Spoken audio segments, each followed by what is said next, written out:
And Israel is recalling its negotiating team from Qatar after Hamas yet again rejected its latest offer in talks for a hostage deal and truce.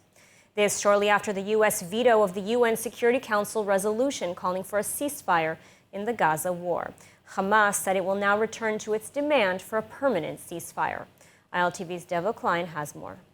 Israel is recalling its negotiating team from Qatar after Hamas rejected its latest offer in talks for a hostage deal and truce. In a statement, Prime Minister Benjamin Netanyahu's office says Hamas's position is clear proof it is not interested in continuing talks and a sad testament to the damage caused by the UN Security Council resolution calling for a ceasefire passed last night. The PMO accuses Hamas of retreating to its extreme demands, including a complete end to the war and a full IDF withdrawal from Gaza. Hamas informed Qatari and Egyptian mediators that it will stick to its original position, demanding a permanent ceasefire, the withdrawal of Israeli troops from Gaza, a return of displaced Palestinians, and what it called a real exchange of prisoners. The announcement came shortly after the United Nations Security Council passed a resolution for the first time that calls for a ceasefire in Gaza and the freeing of hostages. Just days ago, Hamas had dropped its demands for an end to the war, allowing the mediation efforts to move forward. Now, they have backtracked.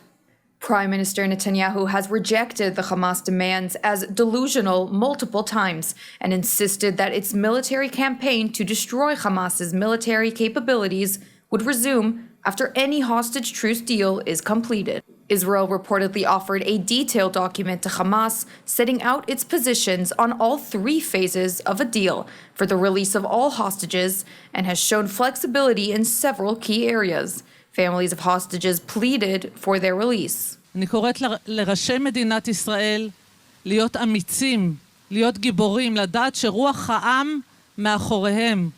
רוח העם איתנה וגיבורה, ואם אתם תשקפו את רוח העם, כל העולם יעריץ אתכם. כל העולם יישר קו. What happened today in the UN, I don't know how it will be effect on us, but everybody should understand. It can't be a ceasefire without bringing them home. It can't be a ceasefire without bringing them home. It's not possible. First bring them home, and then will be a ceasefire. This is the most logic thing that we can do.